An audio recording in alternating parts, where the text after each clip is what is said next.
The World Cup you think you know is about to change. Not a little. Not just a new host country, or a few new stadiums, or a different set of stars on the posters. In 2026, the World Cup becomes something bigger, longer, messier, and maybe more unpredictable than any version we have ever seen. For the first time, the Men's World Cup will have 48 teams. It will be played across 3 countries, the United States, Canada, and Mexico. It will include 104 matches, and instead of the familiar 32-team structure that many fans grew up with, 2026 introduces a new format, 12 groups of 4, followed by a 32-team knockout round. That might sound like a technical change. It is not. It changes the rhythm of the whole tournament. It changes what the group stage means. It changes how underdogs survive. It changes how favorites manage risk. It changes the math, the travel, the schedule, the pressure, the bracket, and the way casual fans experience the month.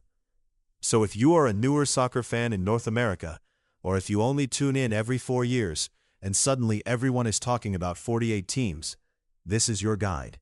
Because the 2026 World Cup will not just be the biggest World Cup ever, it will feel different. For decades, the modern World Cup had a simple shape: 32 teams, 8 groups of 4, every team played 3 group games. The top 2 teams in each group advanced. Then came the round of 16, quarterfinals, semifinals, and final. It was clean, easy to understand, brutal in the best way. If you finished 3rd in your group, you were out. If you lost early, you had very little time to recover. If a major nation slipped up in match 1 or match 2, the entire world could feel the panic building before the final group game. That 32-team format created some of the most memorable World Cup moments ever, because the margins were tight. 3 games to prove you belonged. No safety net beyond finishing in the top 2. But FIFA wanted the tournament to grow. The World Cup is not just a sporting event. It is a global business, a political stage, a cultural festival, and the most powerful international soccer platform on earth. More teams means more countries involved. More countries involved means more fans watching, more broadcasters invested, more sponsors interested, and more federations feeling like the World Cup is truly within reach. And from the sporting perspective, there is a real argument for expansion. The world has more competitive national teams than it used to. Countries in Africa, Asia, North America, Central America, and the Caribbean have all pushed for more representation. For years, critics argued that the old World Cup did not reflect the global growth of the sport, while millions of fans in rising soccer nations watched from home. The 48-team format is FIFA's answer. Instead of 32 teams, there will be 48. Instead of 64 total matches, there will be 104. Instead of 1 host country or 2, 2026 will stretch across a continent, with games in the US, Canada, and Mexico. That makes the tournament bigger in almost every possible way. But bigger is not always simpler. The first version of the expanded format was going to be very different. FIFA originally considered 16 groups of 3 teams. That would have meant every team played only 2 group matches, with the top 2 advancing. On paper, that sounded tidy. 48 teams divided evenly into 16 groups. 32 teams move on. Simple. But there was a problem. Groups of 3 can create weird incentives. If 2 teams play the final group match after already knowing exactly what result sends them both through, the tournament risks losing competitive tension. Even if no one does anything wrong, the format can create the feeling that a result is too convenient. And at the World Cup, perception matters. Fans want the final group games to feel honest. They want all teams under pressure at the same time. They want chaos, not calculation. So FIFA moved away from that idea and settled on something more familiar: groups of 4. That means every team still gets 3 group stage matches. That part will feel normal. You can still follow your country through match 1, match 2, and match 3. You can still build the story the way World Cups have built stories for years: hope, panic, recovery, heartbreak. But the difference comes after the group stage. In 2026, there will be 12 groups of 4 teams. That creates 48 teams total. From each group, the top 2 teams advance automatically. That gives us 24 teams. Then the 8 best third-place teams also advance. And that is where the new World Cup starts to feel strange. In the old 32-team format, third place meant goodbye. In 2026, third place might mean survival. A team could lose a game, draw a game, win a game, finish third, and still reach the knockout round. A team could spend the final day of the group stage not just watching its own group, but watching results across the whole tournament. For casual fans, this is the first major thing to understand. The group stage will have 2 races happening at once. Race 1 is inside each group. Finish first or second, and you are safely through. Race 2 is across all groups. If you finish third, you are not automatically eliminated. You enter a tournament-wide comparison against every other third-place team. That comparison usually comes down to points first, then tiebreakers like goal difference, goals scored, and fair play points, depending on the official competition rules. In plain English, if you finish third, you want points, you want a healthy goal difference, and you don't want to get crushed. This changes the emotional experience of the group stage. Imagine a team loses its opening match 3-0. In the old format, that team might already feel almost finished. In 2026, the same team still has a path. Win the second game, grind out a draw in the third, and maybe 4 points is enough. Even 3 points might keep hope alive depending on other results. That means more teams stay relevant deeper into the group stage. For broadcasters, that is gold. For fans, it means more meaningful games. It means the dream has more oxygen. But it also creates confusion. You might be watching Group H and suddenly hear that a team in Group C just changed the third-place table. You might see a team celebrating a draw even though it finished third. You might see another team win a match and still wait 2 days to find out if it is eliminated. That is new for many World Cup viewers. The tournament becomes less like 8 separate mini-leagues and more like one giant scoreboard spread across a continent. And that is only the beginning. The knockout stage is also bigger. Instead of going from 32 teams to 16, the tournament now goes from 48 teams to 32. That means there is an extra knockout round before the round of 16. Think of it like this. In the old format, if you made it out of the group, you were already in the round of 16. You are 4 wins from becoming world champion. In 2026, if you make it out of the group, you enter the round of 32. You may need 5 knockout wins to lift the trophy. That means a finalist could play 8 matches instead of 7. For elite teams, that matters. 1 more game is 1 more risk, 1 more travel leg, 1 more tactical problem, 1 more chance for injuries, suspensions, fatigue, or a penalty shootout to wreck years of planning. For underdogs, it also matters. The path is longer, but getting into the knockout stage may be more possible. Once a smaller team reaches a 1-game elimination match, anything can happen. That is one of the great truths of soccer. Over a league season, the best teams usually rise. Over one match, especially in tournament conditions, the gap can shrink. A goalkeeper gets hot. A favorite wastes chances. A set piece changes the game. A red card flips the script. A penalty shootout turns a global power into a nervous team of exhausted humans, standing 12 yards from disaster. A 32-team knockout bracket creates more of those moments, more win-or-go-home games, more national anthems before elimination matches, more nights when a team nobody expected becomes the story of the tournament. But there is a trade-off. Some critics argue that expansion can dilute the quality of the tournament. If more teams qualify, the average level may drop. There could be more mismatches. There could be groups where one favorite is clearly stronger than the rest. There could be blowouts. That criticism is not crazy. But World Cup history is full of teams that looked small before the tournament and became unforgettable once the ball started moving.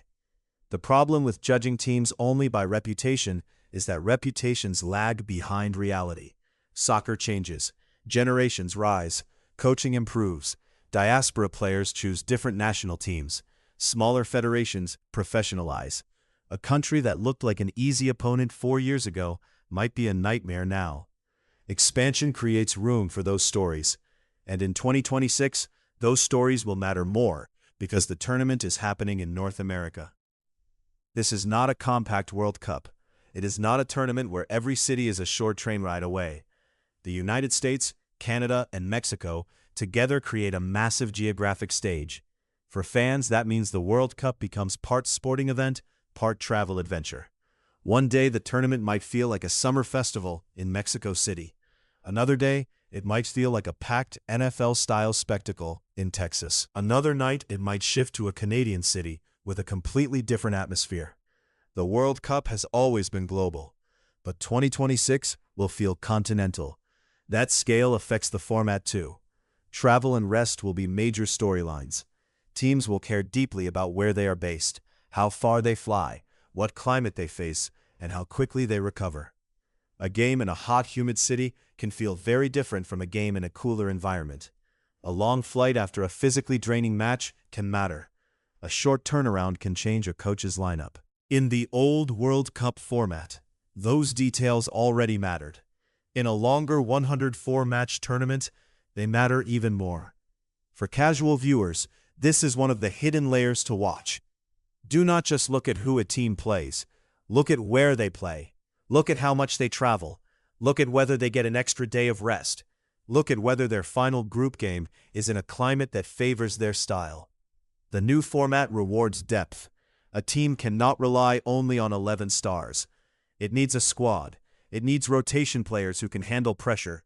It needs backup fullbacks, backup center backs, midfielders who can run in the 75th minute, and attackers who can change a game off the bench.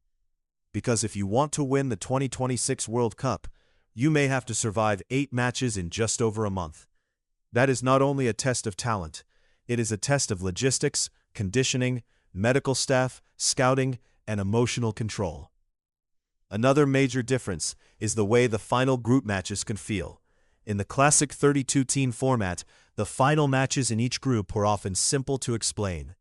2 games at the same time, 4 teams, top 2 go through. Everyone knows what they need. In 2026, those final group matches will still be dramatic, but the meaning may be layered. A team in second place might only need a draw to finish second, but a loss could still leave it alive as a third-place team. A team in third might need not just a win, but a win by enough goals to improve goal difference. A team already eliminated could still affect the whole third-place ranking by holding another team to a draw. That means goals in one group can echo across the tournament. A late goal in Group B might knock out a third-place team from Group F. A stoppage-time equalizer in Group J might change who faces a powerhouse in the round of 32. A yellow card could matter if fair play points become a tiebreaker. This is where the new World Cup may become addictive. For hardcore fans, the math will be part of the fun. For newer fans, it may feel overwhelming at first. But the basic rule is simple. Win your group if you can, finish top 2 if possible, and if you land in third, collect every point and every goal you can. There is also a psychological change. In the old format, the first match was huge because a loss could put a team in immediate danger. In 2026, the first match is still important, but the safety net is wider. Some teams may be a little more patient. Others may still attack because goal difference could become crucial. Coaches will have to decide how much risk to take. If you are a favorite, do you chase a second or third goal to improve your bracket position and goal difference? Or do you protect your players for a long tournament? If you are an underdog losing 1-0, do you push hard for an equalizer, knowing that even 1 point might be massive? If you are down 2-0 late, do you take risks to score, because losing 2-1 could be much better than losing 3-0? The format turns small details into survival tools. Goal difference is no longer just a statistic on the screen. It can be the difference between going home and making history. And this is where casual fans should pay attention to something soccer people talk about all the time: game state.